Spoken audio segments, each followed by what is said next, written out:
Hi, my name is Alejo Enriquez. You might know me from my various work in the Quidditch community.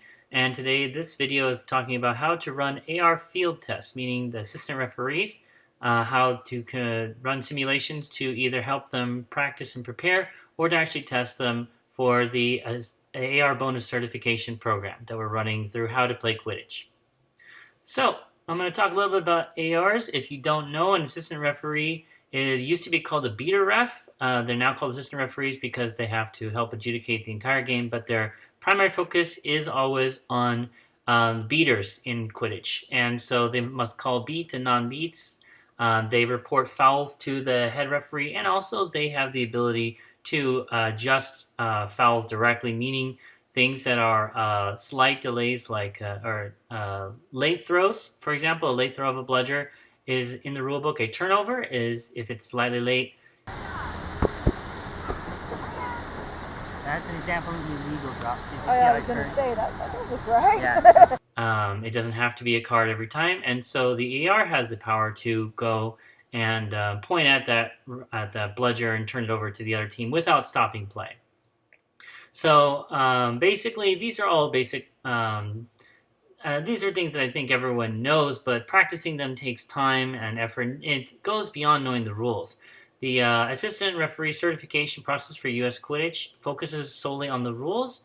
A field test and the ABC online test, which will be available soon, is oriented more towards execution of how to adjudicate the game correctly. So it's not more than just knowing the rules, it's to know how to apply the rules. And so the AR field test, it provides an environment for someone who is a proctor, so that can be a head referee or someone who just practices with assistant refs a lot, and to judge the effectiveness of the assistant referee. So the way you do this, you're going to need a block of time, at least a half hour, preferably an hour. And what you're going to need is a lot of volunteers and full set of Quidditch equipment. So the best way to do this would be during the lunch break at a tournament or a large practice when you have a lot of people available. The field director does not have to be the proctor, although it can be. So someone needs to step up and say, I'm going to be the field director for this. The field director has to be someone who believes in the mission of training assistant referees. It can be the proctor. Whoever the field director is, they're going to assemble the volunteers at a certain time. Basically have everyone segregate into chasers and beaters. Chasers and beaters are instructed separately. The chasers are instructed to play what we could call ultimate Quidditch, meaning that similar to ultimate Frisbee, in ultimate Frisbee you can run around the field as much as you want, except if you actually catch the Frisbee. And so in the same way, ultimate Quidditch, when you're holding the quaffle, you're not allowed to run. No, maybe take that one step pivot or whatever, but no actual running. And it's because it's no running, there's also no contact. So there's no tackling, no stripping the ball or anything like that. If you're guarding someone who has the ball, you simply put up your hand to try and block their pass. Drops in Ultimate Quidditch in this version do not turn the ball over, and the reason for that is because beaters are still in play. And so there's no need to worry about counting time limit or anything, because beaters getting involved could really elevate the pace of the game.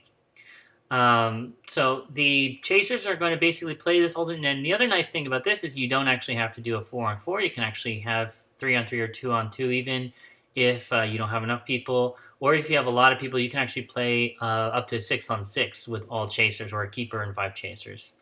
In other ways, the rules are the same as far as boundaries and working with, although you can't run out of bounds because you can't run with the quaffle. And beats still count the same, blocking with the quaffle is still the same, scoring either way is all the same, keeper can still block through the hoops, it's all the same. So this is a fairly intuitive, I think, for the chasers once they get used to it.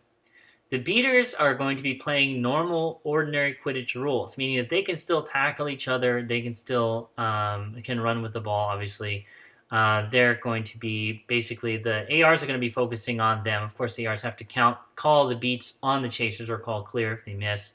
The beaters, one other thing about the beaters, they should also be trying periodically to cheat. Now, I really want to stress they should not be trying illegal tackles.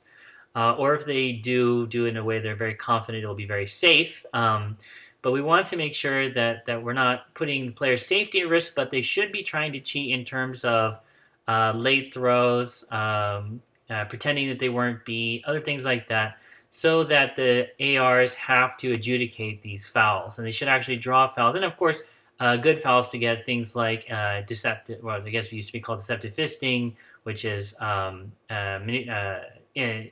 improper immunity claim, I guess you should say.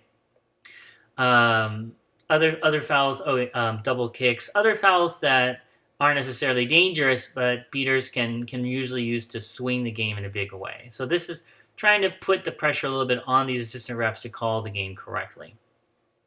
If anyone wants to snitch, and there are people who want to seek, it is optional. They don't have to. You can do it just an 8-minute regular time limit for one game, and you would, of course, run several games in order to test different ARs. If you do have a snitch and seekers, you should have a seeker floor of 5 minutes, and then put all the handicaps on the snitch at once at another 5 minutes. Just to and people who like to seek can definitely take this opportunity to get some practice. Beaters can get practice coordinating and playing with snitch on pitch, and chasers get practice with teamwork. And so, really, the main rationale for this ultimate Quidditch for the chasers is that they don't really need a referee if they're not tackled, if it's no contact. The proctors are on the sideline. They act as a head referee, but they're not really watching the chasers. The chasers shouldn't be making any contact, and so there shouldn't really be any major risk in terms of fouls that are going to be dangerous fouls. But they're still mentally and physically engaged in the game. This is mentally challenging to play a slightly different version of the game, working together, communicating. It's still they're not wasting their time. They're doing something that's valuable to themselves and their own team. But at the same time, they're also not the focal point of the game. It's the beaters that are basically they're getting some practice, but they're also putting the ARs to the test. And the ARs should know whether or not to stop play and call to the head ref, who is really the proctor, to stop play, or what to adjust the fouls on their own. If there's a snitch, then one of the ARs has been designated in advance to be the snitch ref, and they can practice moving with the snitch and adjudicating the snitch play. And then a nice thing about this is because there's not as much tackling, there's no tackling except for the beaters, but beaters don't usually tackle so much. The games are relatively short, they're less demanding, so you can play multiple of these in a row. Usually to do a good complete field test, you want to do 2 games. So an AR crew will do a game, they'll get some feedback. The beaters especially should also talk to the proctor immediately after the game in order to provide their feedback. I thought this ref didn't do a good job. I thought he did a great job calling me on my bullshit, And so then after that feedback is delivered, a second game should be given for that same AR crew. One proctor should be able to test 2 ARs, and so 2 proctor team can test an entire 4 AR crew, and then get them certified, hopefully. And I think that this would be valuable use of our time to help prepare our ARs for elevated play, and also give people just a kind of fun, different way to play, because I don't think that anyone's really played. I've seen Ultimate Quidditch played plenty of times, but not with beaters. And so adding beaters to Ultimate Quidditch should really make it bananas, which should be fun. So all this information is also found on ar.howtoplayquidditch.org. The full instructions for this field test are there as well, although I hope that I've already described them kind of succinctly. For further questions, please reach out to me. I'm Alejo Enriquez, or reach out to Victoria Quidditch or How to Play Quidditch. Thanks, and I hope that you enjoyed this video. I hope it's valuable, and I hope to make a new version of this video with game footage once we have it. Thanks, and I hope to see you out there soon.